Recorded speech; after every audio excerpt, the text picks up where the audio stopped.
네, 계시록 사경의 51번째입니다. 오늘은 휴거는 왜 있는가라는 주제로 같이 말씀을 보겠습니다. 마태복음 5장 17절. 내가 율법이나 선지자나 폐하러 온 줄로 생각지 말라.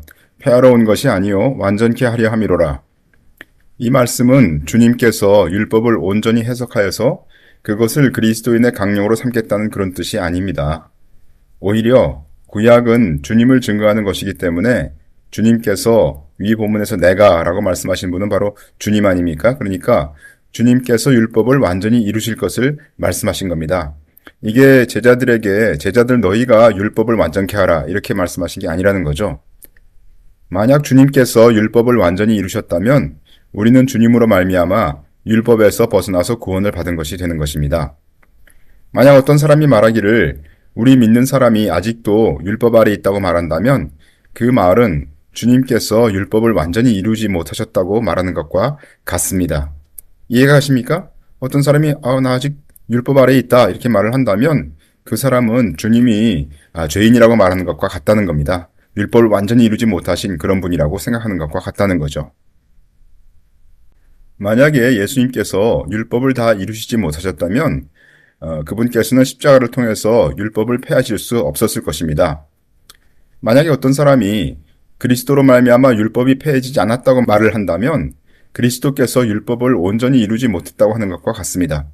따라서 우리는 어떻게 얘기할 수 있냐면 예수님께서 만약에 율법을 다 이루셨다면 십자가를 통해서 율법은 폐해졌을 거다라고 얘기하는 거고요.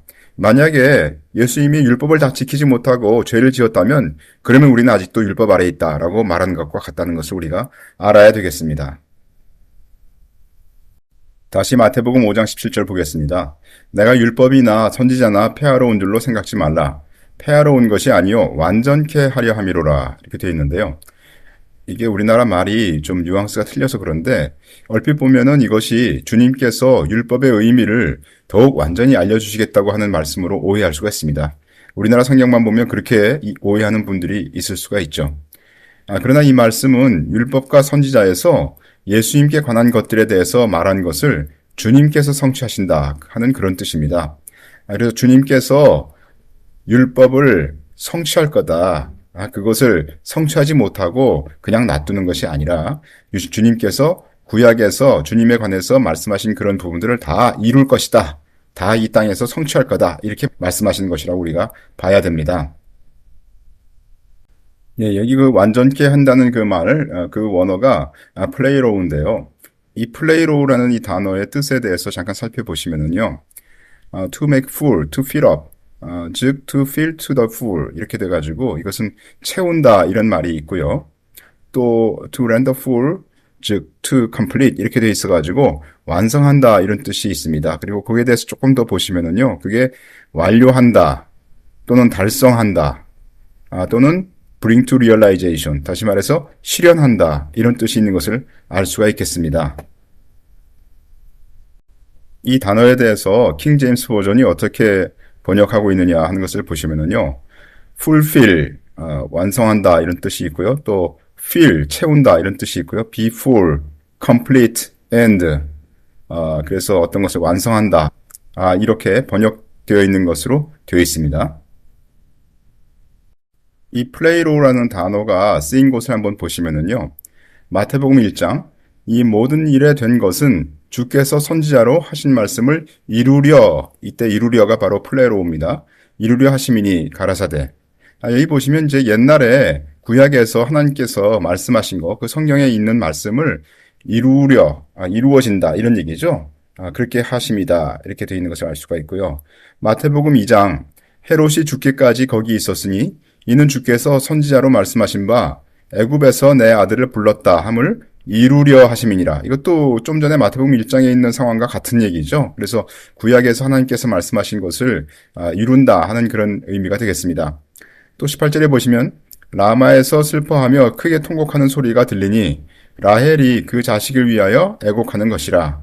그가 자식이 없으므로 위로받기를 거절하였도다 함이 이루어졌느니라. 여기도 똑같은 용례가 되겠습니다.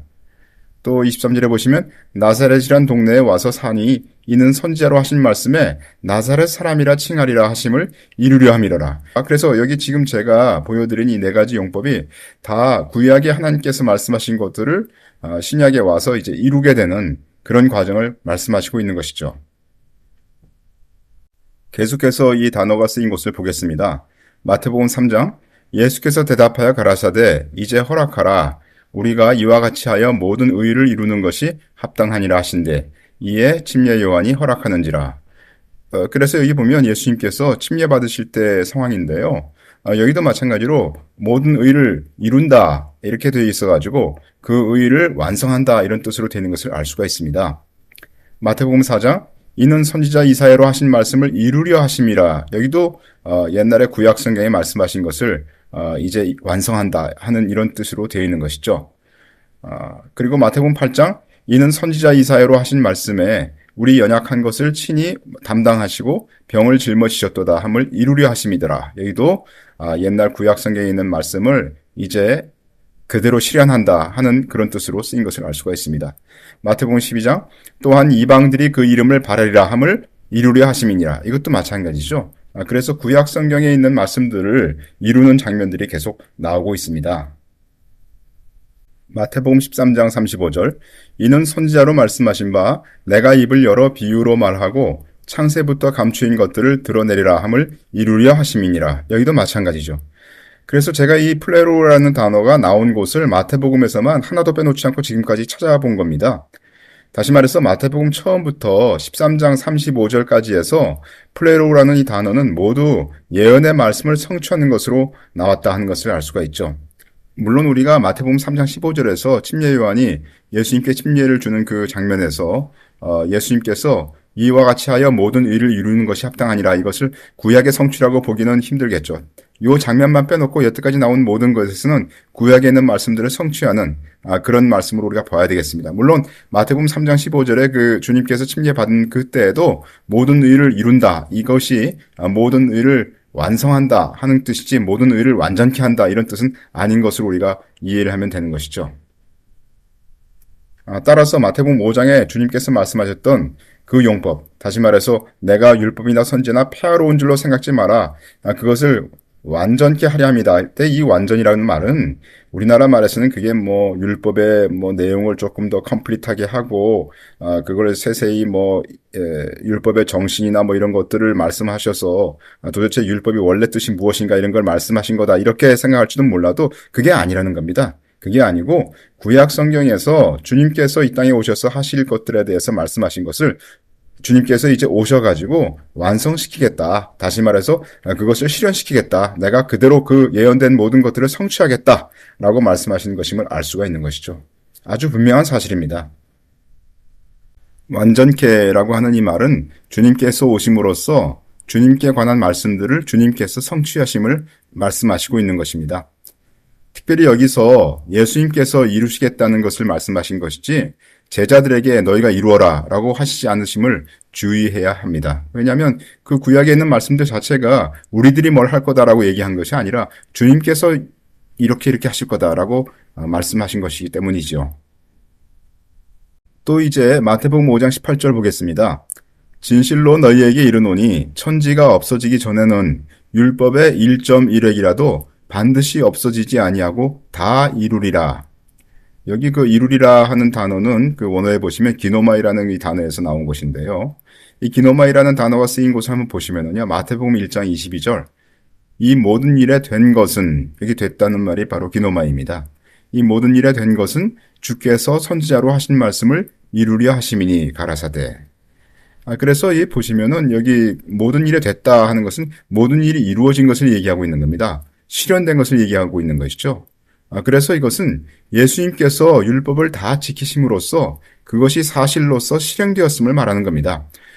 많은 이들이 이 마태복음 5장 18절 우리나라 말로만 읽고서 그냥 어떻게 얘기하시냐면은 이거 봐라. 천지가 없어지기 전에는 율법의 1.1획이라도 다 이룬다고 했으니까 우리가 바로 율법을 지켜야 된다. 누가 이 율법을 이루겠느냐? 그건 바로 크리스찬들에게 주님께서 말씀하신 거다. 이렇게 생각하지만 그게 아니라는 겁니다. 이 보시면 천지가 없어지기 전에는 주님께서 이 율법의 1.1획을 다 이룰 것이다. 다시 말해서 주님께서 우리를 위해서 율법을 다 이루시고 십자가에서 달리실 것을 말씀하시고 있는 겁니다. 왜냐하면 주님께서 율법을 다 이루시지 못하시면 십자가에서 달릴 수 있는 자격이 없잖아요. 주님께서 만약에 율법을 하나라도 어기셨다면 주님께서 우리를 위해서 십자가에서 달릴 수가 없습니다. 그분께서 자신의 죄를 지고 십자가에서 달려야 되는 것이기 때문이죠. 그래서 주님께서는 여기서 우리를 위해서 죽으실 것을 생각하시면서 내가 너희를 위해서 십자가에서 달릴 텐데 그 전에 내가 율법의 1.1획을 다 이루어야 너희를 위해서 달릴 수 있는 거기 때문에 이 말씀을 한다고 말씀하시는 것이죠. 우리가 이 성경에서 주님의 마음을 읽어내야 됩니다. 다시 말씀드리지만 예수님께서 율법을 다 이루셨기에 율법 아래에 있는 우리들을 율법으로부터 벗어나게 하실 수 있었다는 것입니다. 만약에 어떤 이가 우리가 율법에서 벗어나지 않았다라고 말을 한다는 것은 그것은 바로 예수님은 율법을 온전히 이루지 못하셨다 하고 말하는 것과 같은 것이 됩니다. 다시 말해서 만약 어떤 이가 그렇게 말을 한다면 예수님께서 정말 거룩하시다 하는 그 사실을 부인하는 사상을 갖고 있다는 것이죠. 따라서 우리가 율법에서 벗어났다라고 말을 하면 그것은 바로 예수님은 온전히 율법을 이루셨다 하는 것과 같은 것이 되겠습니다. 그리고 그것은 바로 예수님께서는 정말 거룩하신 분이시다라고 말씀하시는 것이 되겠습니다. 이제 믿음이 연약한 자에 대해서 잠깐 얘기를 하겠습니다.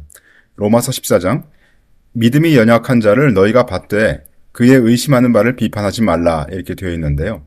여기 원어를 보시면 doubtful disputations 이렇게 되어 있는데요. diakriseis dialogismon 이렇게 되어 있는데요. doubtful disputations 이거는 의심하는 바라는 뜻인데 이것은 문자적으로는 judging of thoughts 그래서 생각을 판단한다 이런 뜻이 되겠습니다. 그래서 여기 나오는 그 단어 dialogismos에 대해서 잠깐 살펴보시면은요.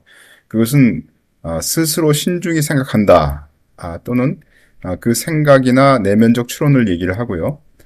무엇이 올바른지 숙고하고 질문한다. 그래서 망설이거나 의심하거나 논쟁하거나 이런 것들을 얘기한다고 합니다. 다시 말해서 전반적으로 의심하고 꺼림직한 그런 상태를 얘기를 하고 있는 것 같은데요. 따라서 어떤 사람의 마음에 짐작이나 추론에 의해서 꺼림직하게 일어나는 그런 것을 말하고 있습니다. 다음으로 우리가 또 봐야 될 것은 디아크리시스라는 이 단어입니다. 이것은 구별한다 또는 분별한다, 판단한다 라는 이런 뜻이 있는데요. 그래서 doubtful disputations 이렇게 되면은 아까 그 얘기했던 단어 두 개를 이렇게 합치면은요. 판단을 하기 위한 분별을 말하고 있는 겁니다. 다시 로마서 14장 보시면 믿음이 연약한 자를 너희가 받되 그의 의심하는 바를 비판하지 말라 이렇게 되어 있는데요. 따라서 이 말씀은 연약한 형제들을 영접하되 그들이 꺼림직하게 생각하는 것에 대해서 판단할 목적으로 영접하지는 말라라고 얘기할 수가 있겠습니다. 여기서는 어떤 일들을 함에 있어서 꺼림직하거나 교육이나 지난날의 믿음의 습관에 의해서 특별한 편견이나 느낌을 가지고 있는 자들을 교제로 영접하라고 그리스도인들에게 권면하는 것이라고 볼 수가 있습니다. 따라서 사도는 그런 자들이 약한 자들이라고 하는데 다시 말해서 이 다른이란 말은 약한 자들이 아닌 성장한 사람들이 얘기하죠. 다른 그리스도인들이 누리고 있는 자유에 대해서 정립되지 않았거나 분명하거나 성숙한 관점을 가지지 못한 자라고 얘기할 수가 있겠습니다. 이런 자들은 그들의 믿음이 그리스도 안에서 누려야 할 자유를 지각할 수 있을 만큼 충분히 강하지 못하다는 것을 의미하고 있습니다. 다시 말해서 성경에서 얘기하는 믿음이 연약한 자는 그리스도 안에 있는 그 성령으로 말미암은 큰 자유, 그 자유를 제대로 누리지 못하는 그러한 상태에 있다라고 얘기를 하고 있는 것이죠. 여기서 명령의 대상이 되는 너희들이라고 하는 사람들은 대체적으로 강한 자들을 의미하겠죠.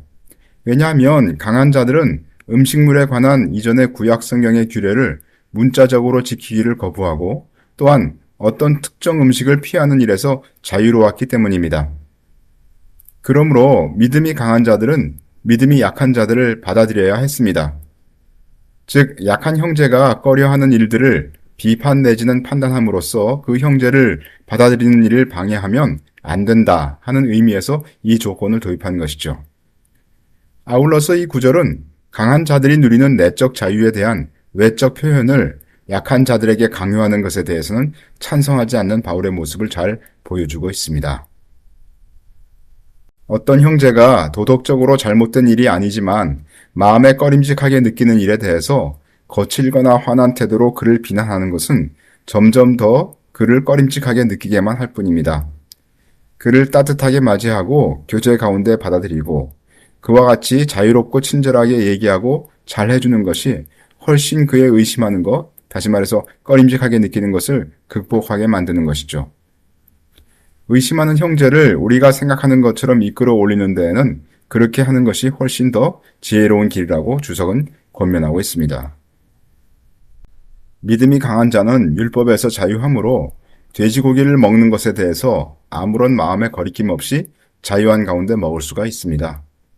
반면에 연약한 형제는 그의 오랜 유대교적 습관에 의해서 비록 율법으로부터의 자유에 대해서는 배웠지만 아직 그의 행동이 그의 지식을 따를 만큼 마음의 자유함이 없어서 꺼림칙하게 느끼는 경우가 있다는 것입니다. 다시 로마서 14장 보겠습니다. 믿음이 연약한 자를 너희가 받되 그의 의심하는 바를 비판하지 말라. 본절의 경우에 있어서 믿음이 연약한 자라고 하는 자는 구체적으로 말하면 무엇을 먹어야 하고 어떤 날을 예배일로 지켜야 되는지에 관한 율법 사항들을 엄격하게 지켜야 한다고 생각하는 지나치게 세심한 신자들을 가리키고 있습니다.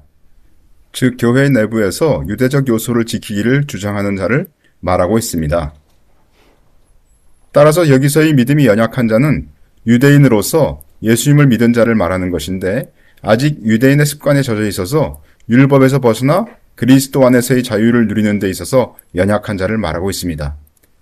다시 말해서 이 유대인의 사상에는 그가 어릴 때부터 배웠던 교육에 의해서 습관들이 남아 있어가지고 성경 말씀을 제대로 이해하지 못하고 있을 뿐만 아니라 성경 말씀대로 살아내지도 못하고 있다는 것이죠. 그래서 그의 생각에는 교육이나 습관이 그를 움직이는 행동 강령으로 되어 있다는 것을 얘기하고 있습니다. 그러기에 그는 믿음이 연약한 자가 될 수밖에 없는 것이죠. 로마서 14장에서 연약한 자는 유대인으로서 그리스도를 믿은 자 중에서 어떤 이들을 말하고 있는 것입니다. 따라서 이것은 이방인으로서 율법을 지키는 자에 대해서 말하는 것은 아닙니다. 이방인으로서 그리스도를 믿은 자가 율법을 지켜야 한다고 말하는 것에 대해서는 성경은 분명하게 그것은 잘못된 거다라고 말하고 있습니다. 우리는 이러한 방향성에 대해서 선명한 이해를 할 필요가 있습니다. 이게 무슨 말씀인지 여러분들이 잘 이해를 하셔야 되는데요.